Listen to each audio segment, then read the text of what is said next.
Sí, vamos a entrar a nuestro tiempo de estudio. Gracias a cada uno de ustedes por estar con nosotros. Creo que tenemos 16, 17 personas en la clase en este momento. Los demás ya se tendrán que ir añadiendo después. Vamos a hacer una oración y vamos a comenzar el día de hoy. Acompáñenme ahora.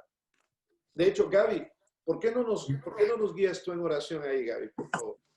Claro que sí, vamos a orar. Amantísimo Padre, te damos tantas gracias por este día, te damos gracias porque eres tan bueno con nosotros y porque eres misericordioso. Principalmente te queremos dar gracias por la vida, porque nos has permitido respirar un día más, Padre, y gracias por tu palabra. Te damos gracias por ella, Padre, y gracias por la oportunidad que nos has dado de estudiarla, meditarla, y gracias por día tras día hablarnos. Padre, te pido que lo que vamos a aprender el día de hoy no quede como un mero conocimiento, no quede como meros conocimientos que se van a almacenar en nuestra cabeza, sino que ayúdanos a disponer nuestra mente y nuestro corazón para entender y meditar y llevar a cabo tu palabra, lo que tú has establecido para nosotros. Te damos gracias por quien eres tú y hoy estamos reunidos con un simple propósito, y es conocerte más a ti. Te damos gracias por todo lo que haces y te pedimos todo esto en tu nombre, oramos. Amén. Amén. Amén. Gracias, Gaby. Gracias. Y en este momento, lo que voy a hacer con cada uno de ustedes es que ustedes se van a dar cuenta a lo que voy a estar compartiendo. Voy a compartir en este momento con todos ustedes nuestra presentación.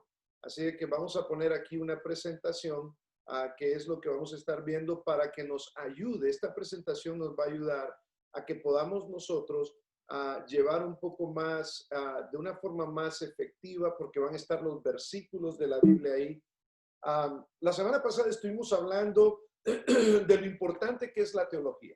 Estuvimos hablando de esto, pero dijimos que la teología se podía comenzar de dos formas. De dos formas podemos acercarnos al estudio de la teología, ya que es el estudio directamente, significa estudio de Dios. Podemos acercarnos a la teología de una forma en que podemos decir, bueno, si es el estudio de Dios, vamos a estudiar directamente la persona de Dios. Pero si vas a estudiar la persona de Dios, ¿de dónde vas a extraer la información para estudiar sobre la persona de Dios? Tienes que extraer la información de la palabra de Dios, de la Biblia. Y al estudio de la Biblia se conoce en el ámbito teológico como bibliología, o sea, estudio de la Biblia. Y el día de hoy vamos a llegar a la parte de la revelación de las Escrituras. Así que hablando de la revelación de las Escrituras, yo quiero en este momento, vamos a ver, vamos a ir viendo aquí. Muy bien, vamos a hacer un repaso primero. La palabra teología, dijimos la semana pasada, está formada por dos palabras, la palabra teos y la palabra logos, que así sencillamente la palabra teología, dijimos, es el estudio de Dios. Y ustedes tienen estas notas que están viendo en la presentación en este momento. Ustedes la tienen allá. Cada uno de ustedes la tiene en sus notas. Y dijimos, ¿es posible comenzar el estudio de la teología con la doctrina de Dios? Es posible comenzarlo estudiando en las Escrituras, como lo acabo de decir, pero mucho más importante, dijimos la semana pasada, es que sí tenemos las Escrituras, y permítanme que dejé mi Biblia aquí en mi mochila en este momento.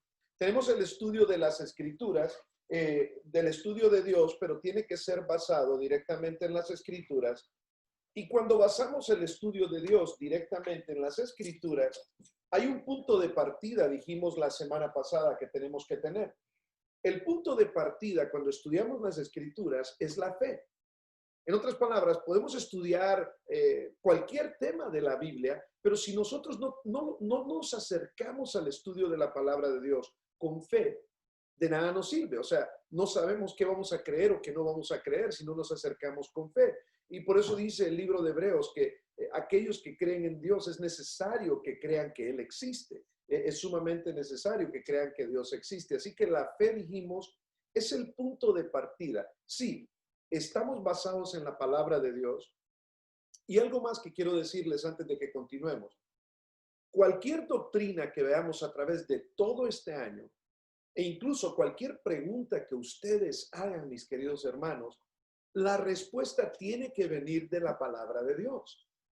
O sea, el punto de estudiar teología, de estudiar el estudio de Dios, es de darnos cuenta que muchas veces podemos estar equivocados si simple y sencillamente entramos a nuestra propia opinión o a nuestra propia experiencia personal que no vaya alineada con la palabra de Dios.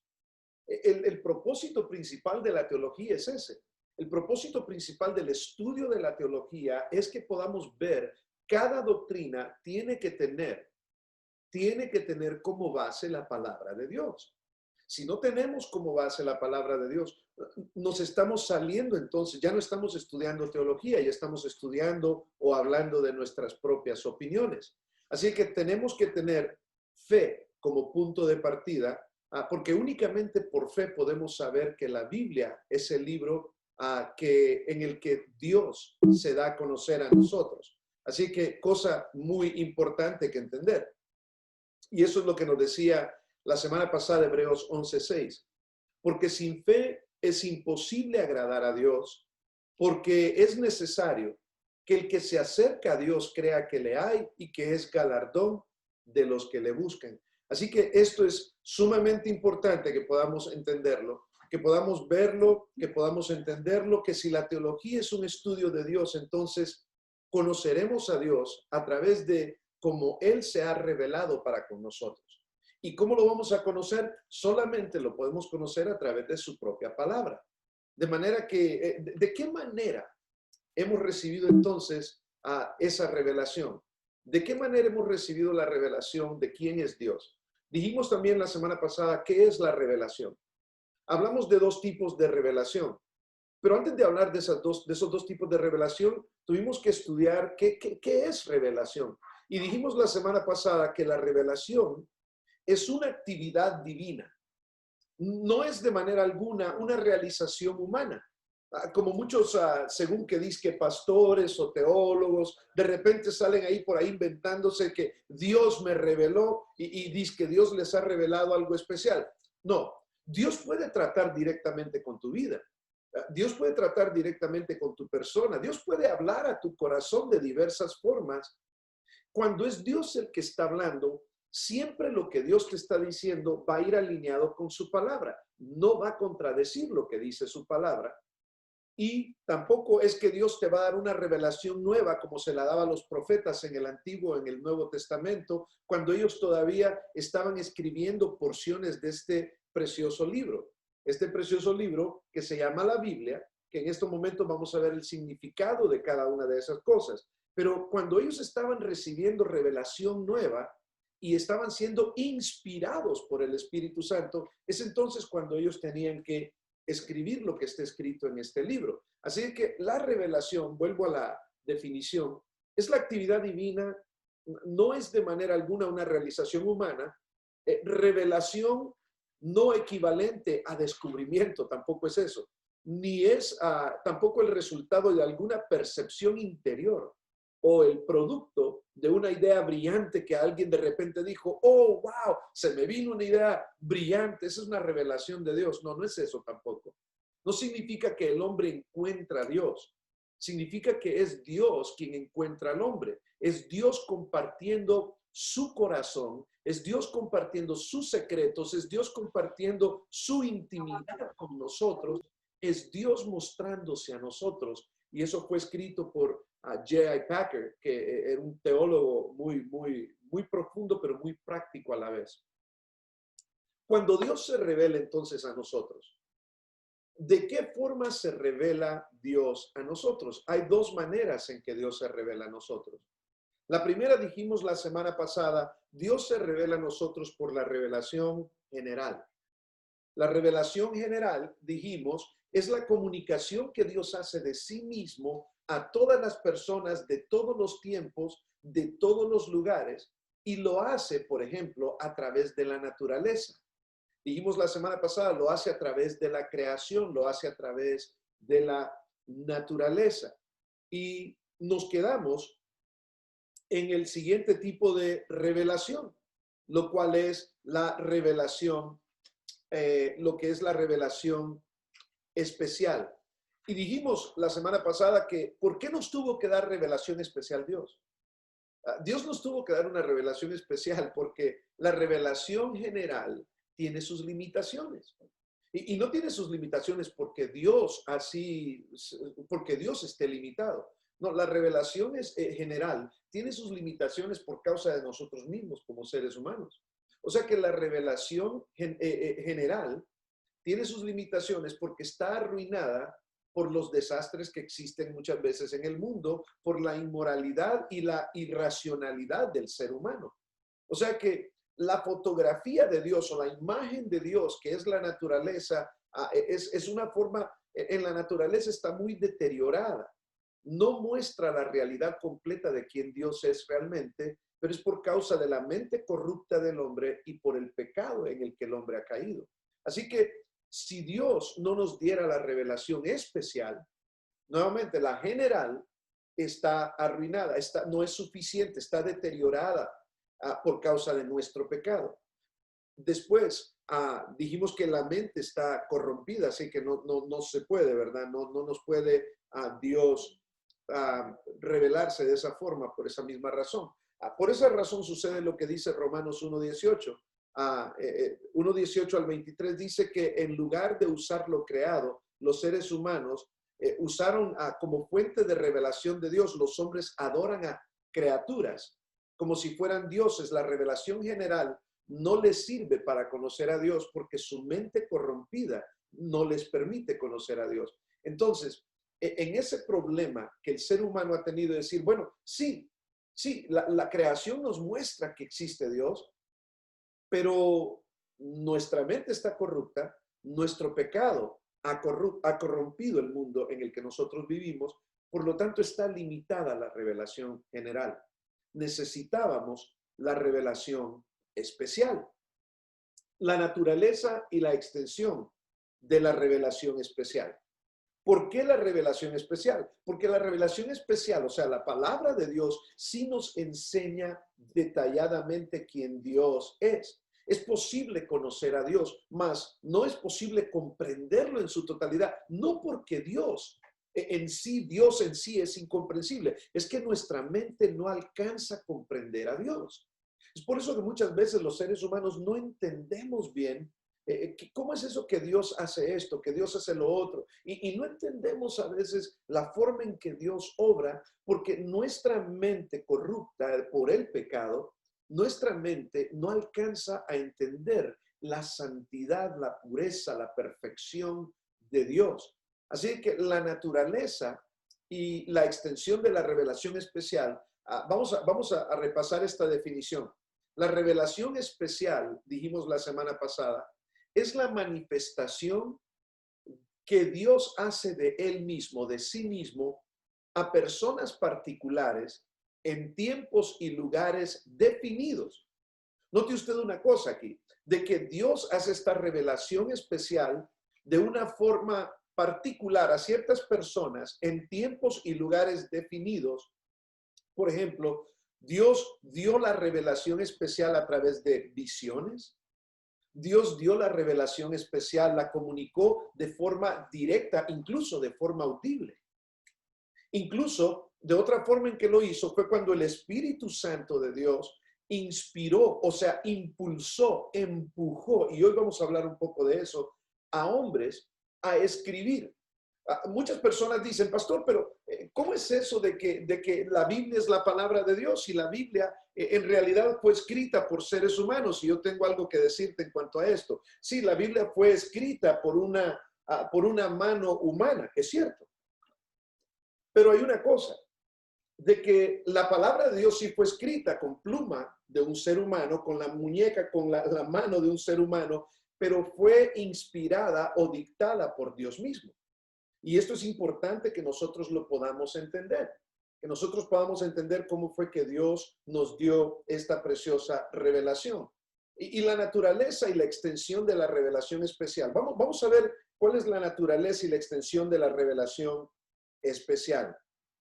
Ya que repasamos la definición, vamos a decir que la revelación especial, y ahí lo tienen en sus notas, es necesaria por tres razones. Vamos a decir que la revelación especial es necesaria por tres razones. Tres razones. O sea, esta palabra de Dios que tenemos en nuestra mano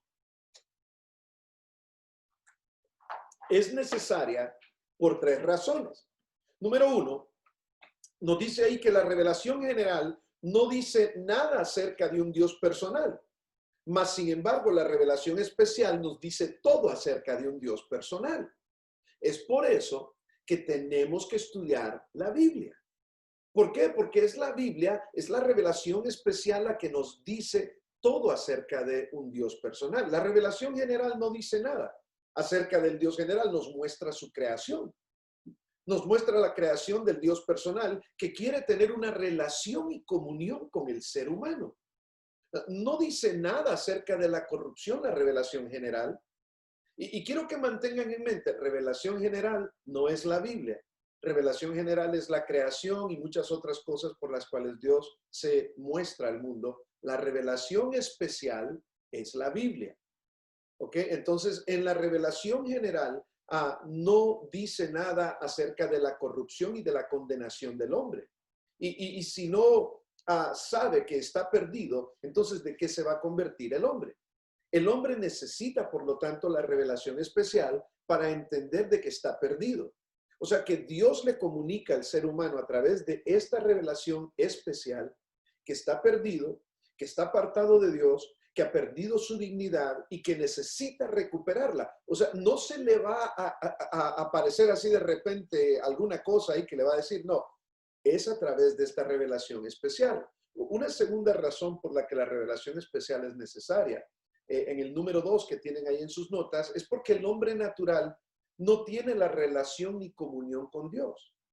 Entonces la mente está corrompida y no puede interpretar correctamente los datos que le proporciona la revelación general. Puede ver, pero su mente corrupta no pueden procesar esos datos de la revelación general. Por lo tanto, necesita la revelación especial. Y la revelación especial, el ser humano solamente la va a entender por la ayuda del Espíritu Santo. O sea que en algún momento cuando usted llegó a entender la Biblia, usted no la entendió porque usted es más inteligente que otros. Usted no la entendió por ninguna otra razón más porque el Espíritu Santo abrió sus ojos cuando usted estaba leyendo o alguien le estaba leyendo este libro a usted. Por lo tanto, es necesaria la revelación especial para que nosotros podamos entonces entender y procesar quién realmente, que no estamos en comunión con Dios y qué es lo que realmente necesitamos. Y número 3, la revelación especial era necesaria para comunicar el pensamiento de Dios de manera más completa. Sí, de la forma, si usted quiere saber la voluntad de Dios, yo me encuentro con muchas personas que siempre están diciendo, es que yo quisiera saber cuál es la voluntad de Dios. Tú sabes una cosa, la voluntad de Dios está aquí. O sea, no tenemos que andar busque y busque y busque. No, no, simplemente ve tu situación, ve lo que tú estás pensando, lo que tú andas buscando y di, esto es lo que yo ando preguntando, esto es lo que yo me pregunto, si esta es la voluntad de Dios. ¿Qué dice Dios acerca de ese tema? ¿Qué dice Dios sobre la vida? ¿Qué dice Dios sobre cosas que yo tengo preguntas? Si será la voluntad de Dios, yo te lo puedo asegurar un 100% que está la respuesta aquí en este precioso libro. Por eso es necesaria la revelación especial. Es necesaria para comunicarnos el pensamiento de Dios, para comunicarnos cuál es la voluntad de Dios de manera más completa, a fin de lograr el gran propósito del Señor, que es que ser glorificado por el hombre. Sí, Dios quiere ser glorificado por el ser humano. Así de que, ¿cuáles son los instrumentos usados por Dios? Los instrumentos usados por Dios. Dios ha usado varios instrumentos. Le voy a mostrar 5 de ellos el día de hoy. 5 instrumentos que han sido usados por Dios para darnos esta revelación especial. Uno de ellos son los milagros. Los milagros, o sea, intervenciones directas de Dios en el mundo físico para demostrar públicamente su poder. Una de las cosas que Jesucristo hizo cuando vino al mundo es que Jesucristo demostró quién Él era, sus credenciales. eran los milagros que él hacía, eran las credenciales de que él era el Hijo de Dios, de que él era Dios mismo. Son milagros, intervenciones directas de Dios por las cuales Dios se revelaba. Es por eso que Cristo les dijo en Mateo, si mi mente no es infiel, creo que fue en Mateo capítulo 11, donde Jesucristo les dijo al pueblo judío, les dijo, ustedes van a recibir mayor condenación que Sodoma y Gomorra. Ustedes van a recibir mayor condenación que Sodoma, les dijo, porque ustedes me han visto a mí, porque ustedes han visto mis milagros y no han creído. O sea que Cristo, Dios mismo, se estaba revelando al ser humano de forma especial, de forma directa. Y cada uno de esos milagros, no todos, pero muchos de esos milagros, porque el libro de Juan dice que no todo fue escrito de lo que él hizo, sino no cabrían libros en el mundo de todo lo que sucedió. Pero nos muestra de que esos milagros fueron hechos directamente para demostrar que él era enviado por Dios. Y quiere decir que Dios ya hoy día no hace milagros. Claro que Dios hace milagros, pero no hace milagros a través de esos tipos de personas que se llenan la boca y decir, yo soy el que hace los milagros o yo tengo el don de milagros. No se deje engañar nunca de eso. De hecho, muchas veces hay personas que pueden aparentemente hacer milagros y sabe usted que la Biblia misma dice que aún Satanás se viste como ángel de luz. Satanás es un ángel caído y él puede hacer cosas sobrenaturales también. Uno tiene que alinear cada una de esas cosas con la palabra de Dios. Si un milagro sucede, no es un ser humano el que lo lleva a cabo. El milagro es hecho por Dios. Nosotros solamente somos instrumentos para orar por esas situaciones, por esas cosas. No somos quienes hacemos los milagros. Por eso cuando una persona se atribuye milagros a el poder que dicen ellos mismos tener, ya esa persona blasfemó contra Dios, porque es Dios el que lleva a cabo los milagros. Y claro, Dios sigue obrando hoy día. Pero de esa forma, Dios usó la revelación, los milagros para la revelación especial. Una segunda cosa, número 2. Usó obras providenciales también. Usó obras providenciales. El empleo indirecto que Dios hace de las leyes naturales para hacer lo que Él quiere hacer. Y mire cómo es. Una gran muestra de esta revelación especial la encontramos en todo lo que Dios hizo en Egipto para liberar a su pueblo. ¿Recuerdan lo que hizo en Deuteronomio capítulo 4, versículo 35 de 33 al 35? Lo tenemos ahí en pantalla. Dice aquí Deuteronomio, de que ha oído pueblo alguno la voz de Dios, hablando de en medio del fuego como tú lo has oído sin perecer. ¿O ha intentado Dios venir a tomar para sí una nación de en medio de otra nación con pruebas, con señales? O sea, cuando Él sacó a Israel de Egipto, que lo fue y lo sacó con pruebas, con señales, con milagros y con guerra y mano poderosa y brazo extendido y hechos aterradores, como todo lo que hizo con vosotros Jehová vuestro Dios en Egipto ante tus ojos. Vean lo que dice el verso 35, a ti te fue mostrado. O sea, fue una revelación especial, fue una forma en que Dios se estaba revelando a su pueblo. A ti te fue mostrado para que supieses que Jehová es Dios y que no hay otro afuera de él. Por lo tanto, podemos ver la revelación especial a través de obras providenciales.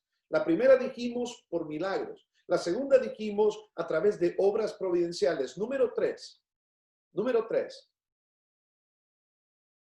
Vamos a ver. Comunicaciones directas. Comunicaciones directas.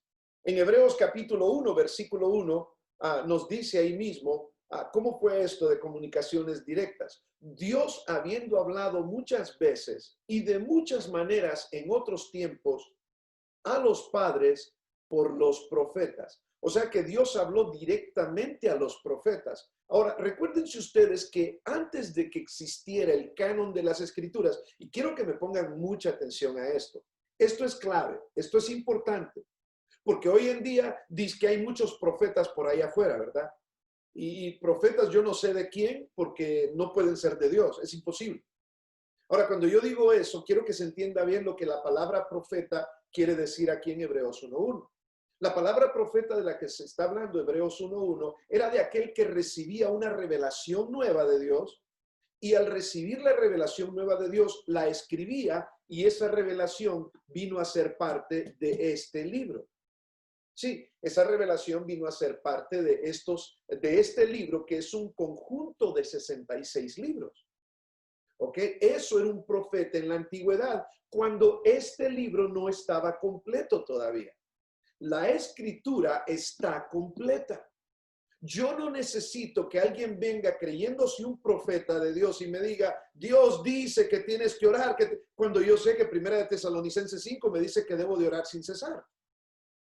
O sea, yo no necesito que alguien me venga a decir lo que Dios ya me está diciendo, porque ya Dios me lo está diciendo. Ahora, el profeta en el Nuevo Testamento es una persona que predica la palabra de Dios. Es un sinónimo, es otra palabra más para hablar de un predicador. O sea, yo estoy profetizando cuando yo tomo un texto de la Biblia y estoy predicándolo, yo estoy declarando, yo estoy enseñando la profecía de Dios. Pero no es un profeta al estilo del Antiguo o del Nuevo Testamento, cuando todavía las escrituras no estaban completas. Porque todavía el apóstol Juan escribió el libro de Apocalipsis, un libro totalmente de profecía. Fue una persona, fue un profeta. Así que tenemos que entender eso. Pero Dios nos habló antes directamente, de forma especial, a través de los profetas, dice. Número cuatro, las escrituras. Ahí mismo Hebreos 1:1 nos menciona a los profetas, quienes eran los encargados por excelencia de recibir el mensaje divino y de transmitirlo. En algunos casos, las profecías de esos voceros de Dios permanecieron en forma escrita y llegaron a formar parte de las Sagradas Escrituras, de la Biblia, como lo acabo de decir en este momento. La Biblia interpreta correctamente todas las demás formas de la revelación. Por ejemplo, naturaleza, histórica, conciencia del hombre y demás, nos presenta el único retrato auténtico de Cristo, quien es la revelación del ser humano. Ahora, eso es importante que nosotros lo entendamos, porque la Biblia interpreta correctamente todas las demás formas de revelación. Y la quinta manera en que Dios nos ha dado revelación especial, o el quinto instrumento, es ¿quién? Nuestro Señor Jesucristo, el Dios encarnado, el Dios mismo, Dios encarnado. O sea, milagros, obras providenciales, comunicaciones directas, las escrituras a través de los profetas en el Antiguo Testamento y el Dios encarnado. Cristo fue lo máximo de la revelación que Dios nos pudo dar en revelación especial. Y acuérdense lo que Cristo dijo: yo soy el verbo. ¿Y qué es el verbo? El verbo es la palabra, y la palabra es el Señor Jesús. Es el Señor Jesús mismo. Dios encarnado. Jesucristo es el Dios hecho hombre. Esto significa que Dios se mostró a sí mismo en la plenitud de su persona, en la persona de Jesucristo. Ahí mismo nos dice la palabra de Dios, nos dice que el Dios encarnado, Colosenses 2:9 dice, el que habita, ¿qué? En él habita corporalmente toda la plenitud de su deidad. Qué tremendo, ¿no? En él habita toda la deidad, la esencia de Dios estaba ahí mismo en Cristo y sigue estando en Cristo. Eso es Colosenses 2:9. Hebreos capítulo 1, versículo 2 y 3, que es uno de mis versos favoritos, dice: en estos postreros días nos ha hablado por el Hijo. O sea, la revelación directa y especial ha sido por el Hijo, a quien constituyó heredero de todo y por quien asimismo hizo el universo. En el verso 3 es precioso porque dice, en el cual, siendo el resplandor de su gloria y la imagen misma de su sustancia, y quien sustenta todas las cosas con la palabra de su poder, habiendo efectuado la purificación de nuestros pecados, por medio de sí mismo, se sentó a la diestra de la majestad en las alturas. Es tremendo, pero es precioso. Vea lo que nos dice Juan 14, versículo 8 y 9. Felipe venía y Felipe le estaba preguntando al Señor, ¿verdad? Le dice Felipe al Señor, Señor, todo lo que te pedimos es que nos muestres al Padre. Para que usted vea la revelación especial, cómo Dios encarnado se reveló de forma especial a través de su palabra. Y en ese momento le dice Felipe, muéstranos al Padre y nos basta. Especialmente si usted tiene encuentros con algunos de estos que niegan que Jesucristo es Dios. Si usted tiene encuentros con aquellos llamados testigos de Jehová y usted quiere decirles un versículo, apréndase este. Dígale, ¿cómo puede ser que Jesucristo mismo le dijo a Felipe, cuando Felipe le preguntó, muéstranos al Padre y nos basta? Y Jesús le dijo, ¿tanto tiempo hace que estoy con vosotros y no me has conocido, Felipe? O sea, ¿cuánto tiempo voy a estar con ustedes para que me conozcan? Felipe le estaba diciendo, solo muéstranos al Padre y nos basta, como quien dice, no estoy tan seguro si te creo a ti, muéstrame al Padre. Y el Señor le dice, ¿tanto tiempo tengo que estar con ustedes y no me conocen todavía? El que me ha visto a mí, ha visto al Padre. ¿Cómo pues dices tú, muéstranos al Padre? En otras palabras, el Padre está en el Hijo y el Hijo en el Padre. Eso fue lo que Cristo le estaba diciendo a Felipe. Ahora, Dios se reveló a través entonces de estas 5 maneras, instrumentos usados por Dios para dar su revelación de forma especial. ¿Qué dijimos? Milagros. Segundo, obras providenciales. Tercero, comunicaciones directas, las escrituras. Y quinto, a través de su mismo Hijo, Dios encarnado. Entonces, ahora tenemos las escrituras en su totalidad. O sea, ya no puedes dejar que te engañe absolutamente nadie. La razón por la que muchas veces somos engañados, mis queridos hermanos y hermanas, es porque no estudiamos las escrituras. ¿Se acuerdan ustedes lo que mismo el Padre, el Señor Dios le dijo al pueblo? Mi pueblo perece, mi pueblo es engañado, mi pueblo muere. ¿Por falta de qué? Por falta de conocimiento. Es tremendo. Pero ahora que tenemos las escrituras en su totalidad, Apocalipsis capítulo 22, ojo con esto. Aquellos que andan por ahí inventándose que son profetas, que son esto, que son lo otro, y que te dicen, Dios me mostró que me traigas $1,000,000 porque si no estás condenado. O hay otros que por ahí salen diciendo, Dios me mostró. Ayer casualmente estábamos hablando de esto con los hermanos del estudio bíblico en Canoga Park. Decían que alguien había dicho que Dios le había mostrado que tenían que traerle sus hijas de 15 años y de 16 años para que el individuo que decía que Dios le había mostrado se acostara con ellas, porque era Dios el que le había mostrado. O sea, no se deje engañar. Este libro está completo. No necesitamos nada nuevo. Si Dios va a tratar con usted directamente en algo diferente, es muy diferente, y eso que Dios trata con usted, usted sabe si Dios está hablando a su corazón a través de su palabra, pero tiene que ir alineado con la palabra de Dios. No puede ser algo que vaya fuera del orden de la palabra de Dios. ¿Por qué? Me gusta lo que dice aquí Apocalipsis 22, 18 y 19, donde nos dice, el apóstol Juan escribió diciendo, yo testifico a todo aquel que oye las palabras de la profecía de qué libro, de este libro. Si alguno añadiere a estas cosas, o sea, aquellos que, no necesitamos la Biblia, pero necesitamos las escrituras del nuevo mundo, los testigos de Jehová, la nueva revelación. Otros dicen, necesitamos la escritura, esta escritura, y necesitamos el libro del Mormón. Necesitamos la Biblia y necesitamos, y ponen otro manual a la par de la Biblia. No haga caso a eso. Dice que el que añadiere a estas cosas, Dios traerá sobre él las plagas que están escritas en este libro. Y note usted lo segundo, el segundo versículo, el 19. Y si alguno quitare las palabras del libro de esta profecía, o sea que si alguna persona dijera, esto no me gusta, esto me parece que está tremendo para predicarlo, pero si lo predico se van a ofender las personas. No. Dios nos ha llamado a predicar toda la escritura.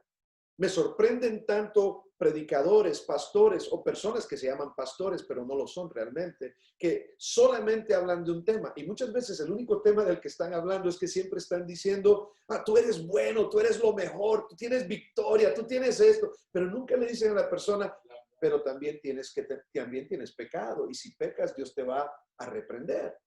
O sea que predican lo que conviene, no lo que está ahí, no lo total.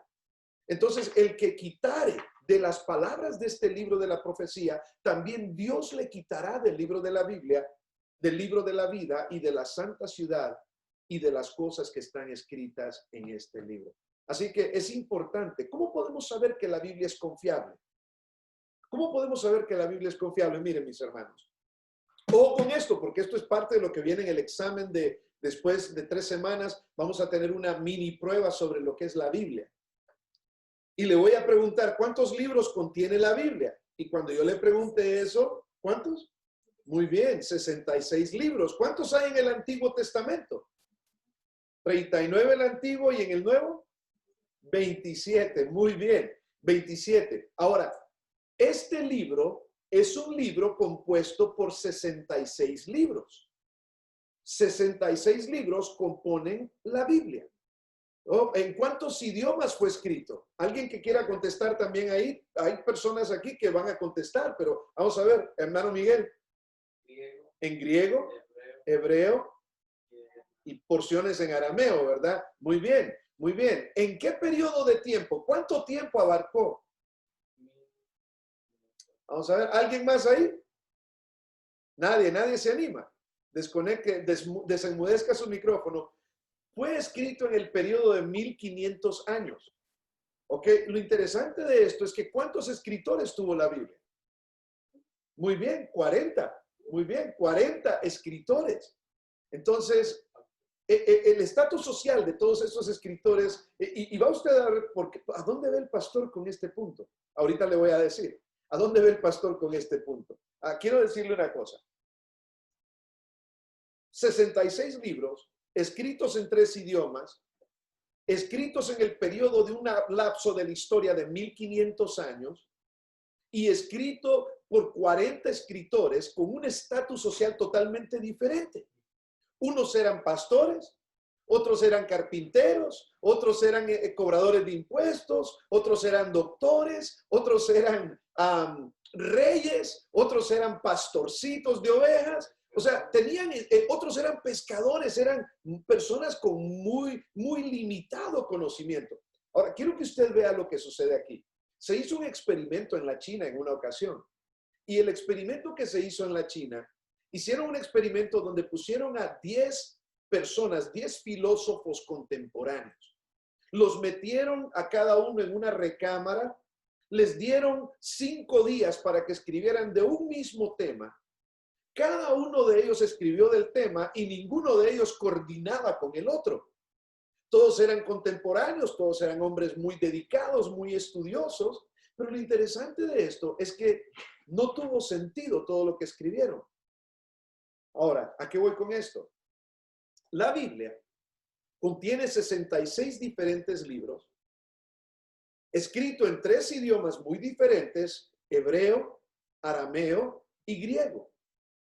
En el periodo de tiempo de 1500 años de historia, se completaron los 66 libros que este libro contiene.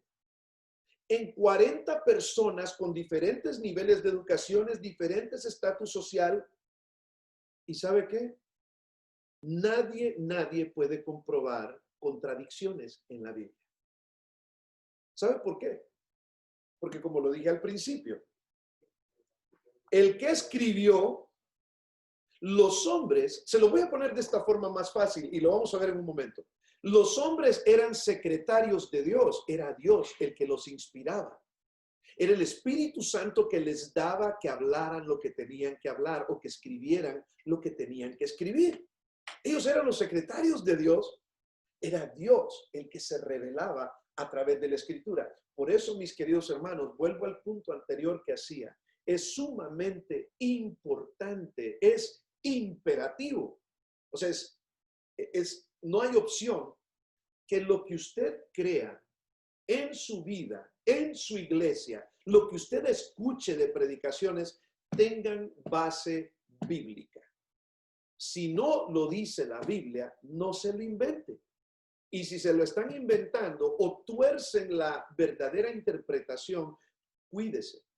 Cuídese, porque muchas veces dice la palabra de Dios, el mismo Señor Jesucristo dijo, aún los escogidos serían, ¿qué? Engañados, engañados. Aún los escogidos serán engañados.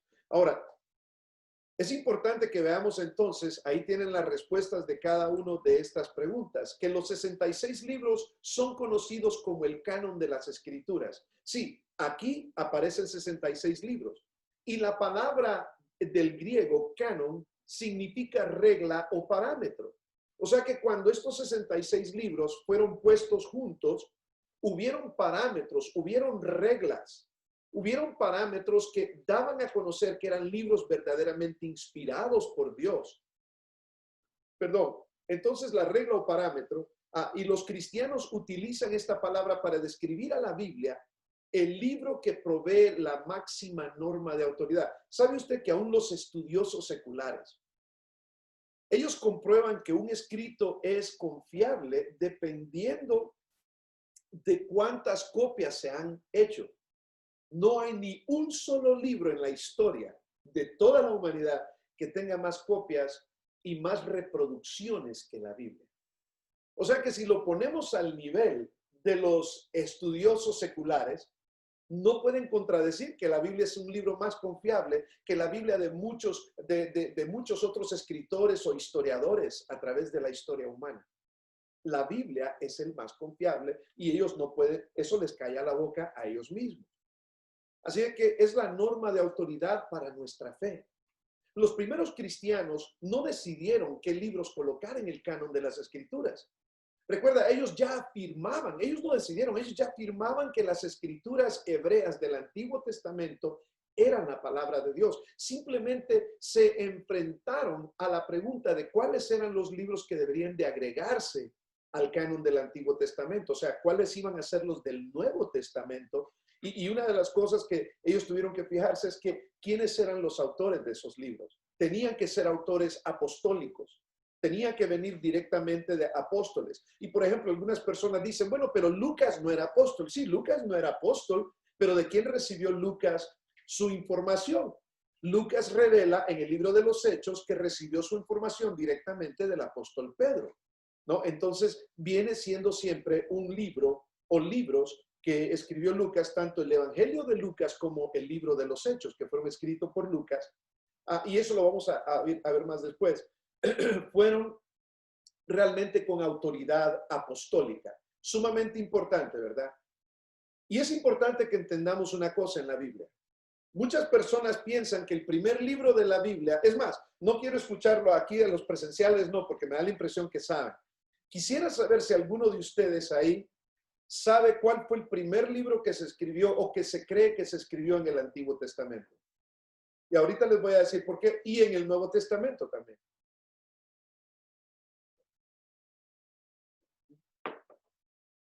¿No? ¿Nadie?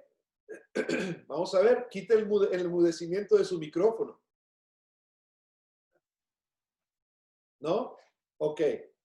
Vamos a ver, aquí, ¿quiénes quieren decir? Vamos a ver. Job, muy bien. Muy bien. ¿Y en el Nuevo Testamento? ¿Alguien más sabe en el Nuevo Testamento? ¿Qué? Hermanos, esto se lo voy a poner en el examen, ya sé. El libro de Job se cree que es el libro más antiguo del Antiguo Testamento, no el libro de Génesis. ¿Y cuál sería el segundo en el Nuevo Testamento? ¿Cuál sería el primer libro que se cree que es el más antiguo? En el Nuevo Testamento se cree que es el libro de Santiago.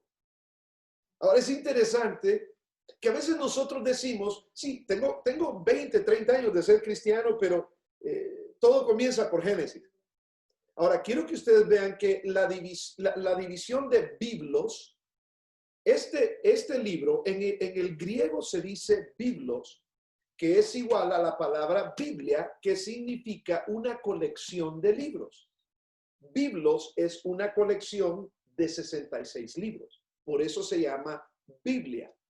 No porque la Biblia se llama Biblia a sí misma, No, es porque Biblia viene de la palabra griega biblos, que todo lo que significa es colección de libros. Ahora, eso es importante que ustedes lo sepan, porque a veces son cosas tan sencillas que no las sabemos.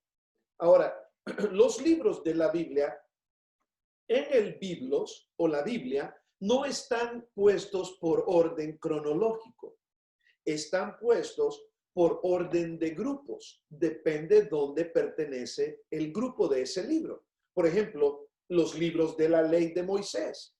Los libros de la ley, que son 5 libros, están puestos juntos todos los libros. Génesis, Éxodo, Levítico, Números y Deuteronomio. Están puestos como los libros de la ley. Se ponen juntos para tener un orden, para tener una organización. Luego vienen los libros históricos desde Josué hasta Esdras. Luego vienen los libros poéticos, que es donde entra Job, que se cree que es el libro más antiguo del Antiguo Testamento.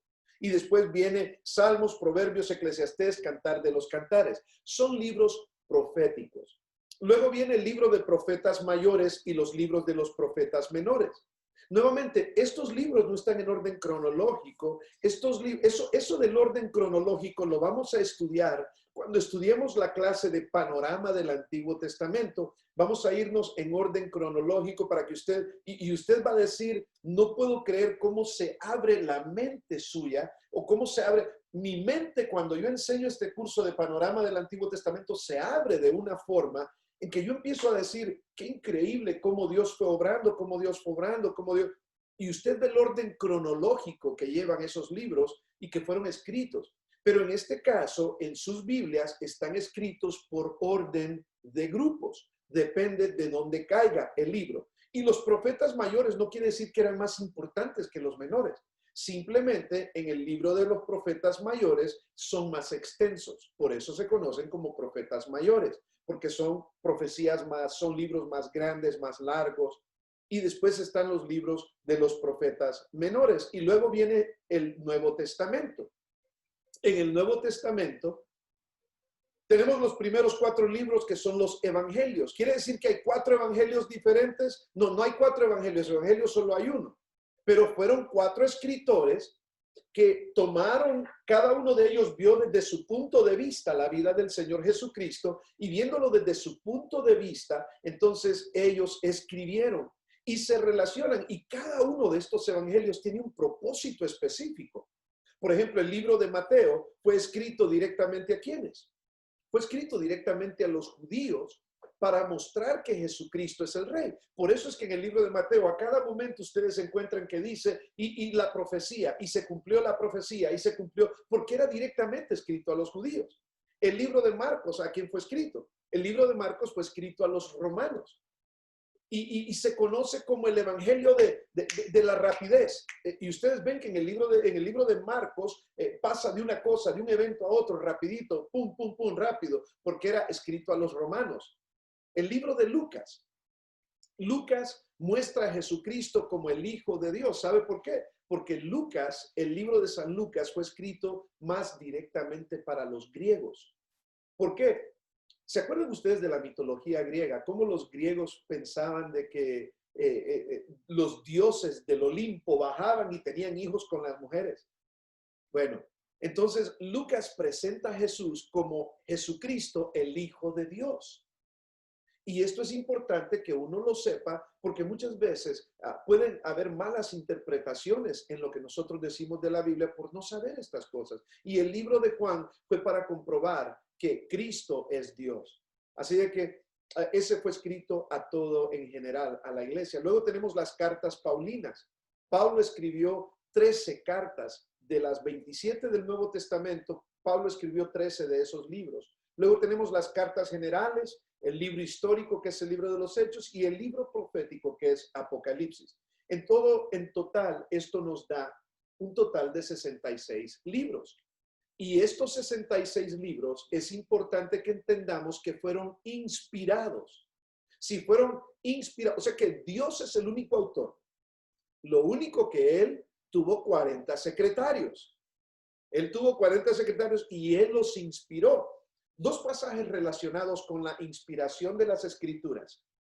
Segunda de Timoteo 3:16 nos dice, toda escritura es ¿qué?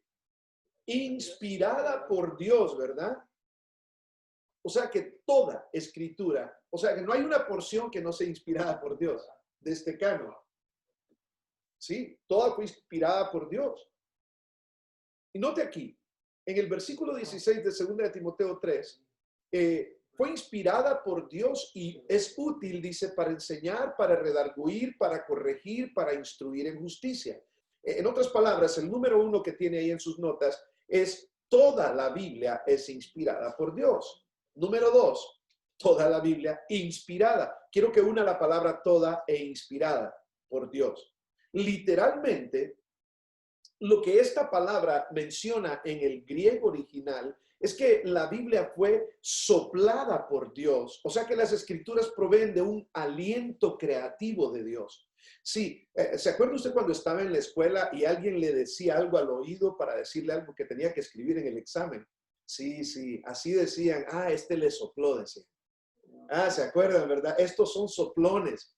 O sea que decían cosas.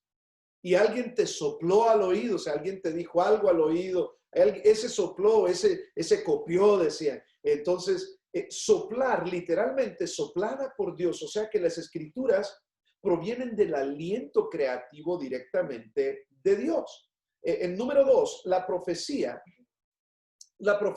y, es más, vamos a ver ahí, segunda de Pedro. En 2 de Pedro 1, 19 y 21, especialmente en el versículo 21, vamos a ver algo importante.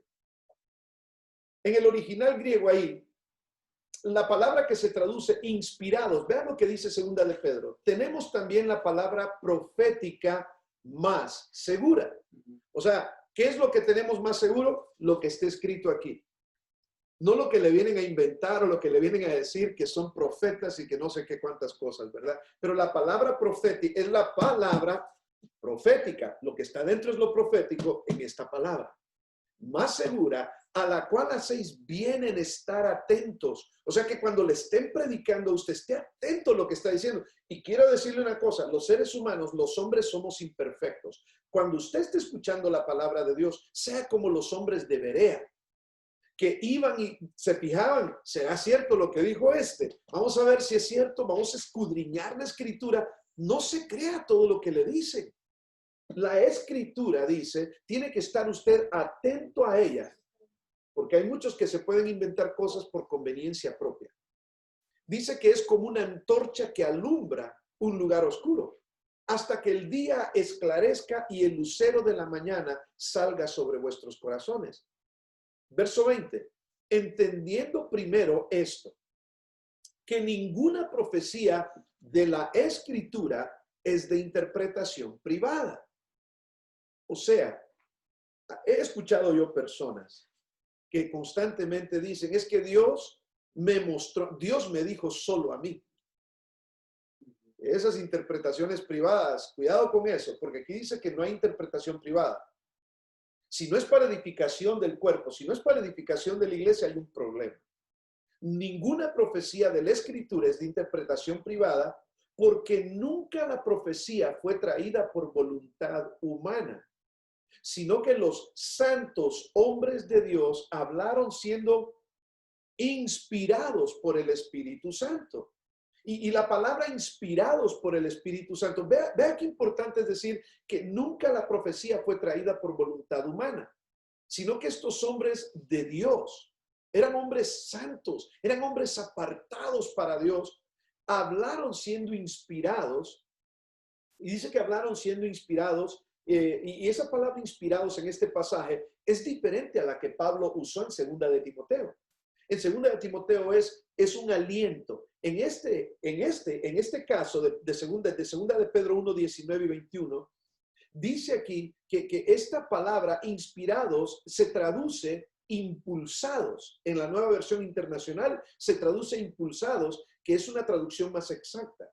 O sea que presenta el cuadro de alguien que es levantado y transportado por la fuerza de algo. La fuerza de algo te lleva, o alguien que te lleva. Es el mismo verbo que se usa en Hechos 27:15 cuando habla de llevar, de ser llevado, de ser transportado. O sea que la profecía, Dios levantó a estos hombres y les dijo los impulsó, los empujó a escribir lo que Dios quería que escribieran. Así que no es de interpretación privada y tiene que venir de Dios. Eso es importante. Eso es importante. Dios preparó.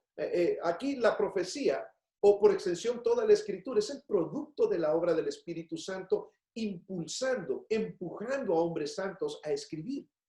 Dios preparó a los autores para que cada palabra fuera exactamente lo que Dios quería registrar como escritura inspirada. Dios llevó a los hombres correctos al lugar correcto, en el tiempo correcto, con los dotes personales, impulsos, educación, personalidad, estilo de vida, vocabularios correctos para escribir exactamente lo que Dios quería que se escribiera. Por supuesto, los autores expresaban cada palabra de manera natural y tal como lo hacían habitualmente, pero eran palabras inspiradas por Dios y Dios usaba cada una de esas cosas. Precioso lo que Dios hacía. Precioso lo que Dios hacía cuando hablamos de inspiración. Y una definición muy importante. Una definición muy importante. Vean esta definición de lo que es inspiración. Vamos al siguiente punto, lo que es inspiración. La inspiración de la Biblia es plenaria, verbal y autógrafa. Vamos a dar una definición un poco más fácil de entender. Inspiración es la influencia sobrenatural del Espíritu Santo sobre los autores humanos de las Escrituras, quienes confeccionaron un registro completo y seguro de la revelación de Dios con el resultado de que ellos escribieron, lo que ellos escribieron es realmente la palabra de Dios. O sea, no se pudieron hacer ni a derecha ni a izquierda. Tuvieron que escribir lo que Dios les estaba diciendo que escribieran. Plenaria. ¿Qué quiere decir plenaria? Significa que todos los libros de la Biblia, los 66 que componen la Biblia, han sido inspirados por Dios. Eso quiere decir que es plenaria. Verbal. ¿Qué significa esto de que es verbal? Es la inspiración que se extiende a cada palabra de las Escrituras y sus formas gramaticales. Por eso es importante que cuando nosotros predicamos, nosotros podamos ver algunas veces cuál es la palabra. Hay algunos verbos o algunas palabras en griego que tienen un significado profundo, que tal vez en griego ellos lo entendían en aquel tiempo, pero si nosotros no lo explicamos, la gente no los entiende con esa misma profundidad. El griego es un lenguaje muy interesante cuando tiene que ver con eso, porque entonces nosotros podemos ver una sola palabra, nos puede enseñar grandes cosas. Muchas veces tenemos que ver si es un verbo, si está en presente, si está en pasado, si está en presente es algo que tenemos que seguir haciendo como cristianos. Si está en futuro, quiere decir que estamos esperando eso. O sea, tenemos que estudiar los tiempos, los verbos, los modos, porque es todo inspirado. Cada palabra es inspirada por Dios. Yo quiero saber lo que realmente Dios me está diciendo. Y autógrafa significa que son inspiradas las palabras escritas originalmente por los autores humanos. Así que cuando hablamos de la inspiración de toda la Biblia, la inspiración de toda la Biblia, del Antiguo Testamento, podemos ver que muchas veces los autores del Antiguo Testamento sabían que estaban escribiendo las palabras de Dios. En Éxodo capítulo 20, versículo 1, lo pueden ustedes ver. No, los autores del Nuevo Testamento citan o aluden a todos los libros del Antiguo Testamento, con la excepción de Cantar de los Cantares. Evidentemente, consideraban que los libros del Antiguo Testamento eran también inspirados por Dios. Jesucristo mencionó el Antiguo Testamento incluso muchas veces. La inspiración del Nuevo Testamento. En Apocalipsis capítulo 1, versículo 1 y 2, muchas veces los autores del Nuevo Testamento sabían que estaban escribiendo la palabra de Dios y lo mencionan. En 2 de Pedro 3, 15 y 16, los escritos del Nuevo Testamento se consideraban como la escritura, el trabajo de otros escritores del Nuevo Testamento. Pedro pone las escrituras de Pablo a la misma altura que las escrituras que él también escribía. ¿Cuál era la opinión de Jesús, hermanos? ¿Cuál era la opinión de Jesús sobre las escrituras tanto del Nuevo como del Antiguo Testamento? Del Antiguo Testamento, Jesús aceptaba las escrituras. Recuérdense que Jesús vino muchísimos años, miles de años después de haber sido la creación en el Génesis. Jesús llegó mucho después y Jesús decía, sí, Jesús confirmaba que el Antiguo Testamento era cierto. Jesús lo aceptaba tanto que en Mateo capítulo 24, verso 37 al 39 dice, mas como en los días de Noé, así será la venida del Hijo del Hombre. Porque como en los días antes del diluvio, note usted, ¿cuándo fue el diluvio? ¿En qué capítulo de la Biblia fue el diluvio? Espero que sí, todos sabemos que fue en Génesis, pero ¿en qué capítulo pues? En el capítulo 6 de Génesis. Los tengo que poner a estudiar la Biblia, ¿verdad? En el capítulo 6 de Génesis está el diluvio. Y Jesucristo dice, más como en los días de Noé. O sea, menciona que fue algo real que sucedió en el Antiguo Testamento. Así será la venida y lo pone a la par de lo que sucederá en el libro de Apocalipsis. ¿Cierto? Porque como en los días antes del diluvio, estaban comiendo y bebiendo y casándose y dándose en casamiento hasta el día en que Noé entró al arca. O sea que así mismo como estamos hoy día, facilito en cualquier momento viene el Señor, ¿verdad? Y no entendieron hasta que vino el diluvio. O sea que el ser humano no entiende hasta que le cae fuerte Dios. Tiene que entrarte fuerte Dios y entonces vas a creer. No, mis hermanos, esta escritura nos fue dada para que la saboreemos, para que la disfrutemos, para que cambie nuestras vidas y podamos estar listos. Pero Cristo decía, sí, eso que pasó el diluvio y todo eso que pasó en los días de Noé es real. Y así como sucedió en los días de Noé, así mismo va a suceder hoy en día. ¿Se acuerdan cuando habló también de Jonás en Mateo capítulo 12, versículo 40? Sí, muchos dicen, no, es historia de que una ballena, unos dicen que fue una ballena la que se tragó a Jonás, ¿verdad? Pero la realidad de las cosas, hermanos, eso es asumir. La Biblia nunca dice que fue una ballena la que se tragó a Jonás. La Biblia dice que fue un gran pez. Es más, muchos dicen, es que Adán se comió la manzana prohibida. No hay que hacer tantas barbaridades contra la Biblia, hermanos. Porque Adán no se comió una manzana, solo dice que se comió el fruto prohibido. Entonces, ¿se fijan ustedes lo importante que es leer las escrituras? Otros dicen, es que los 3 reyes magos, ¿quién dice que eran 3? Que eran 3 porque llevaban 3 regalos. No, pero la Biblia nunca dice que eran 3. Usted puede asumir lo que usted quiera, pero eso no es correcto. Usted tiene que dejarse llevar por lo que dice la Escritura. Cristo comprobaba que el Antiguo Testamento era real. Y vieron lo que dice el Nuevo Testamento.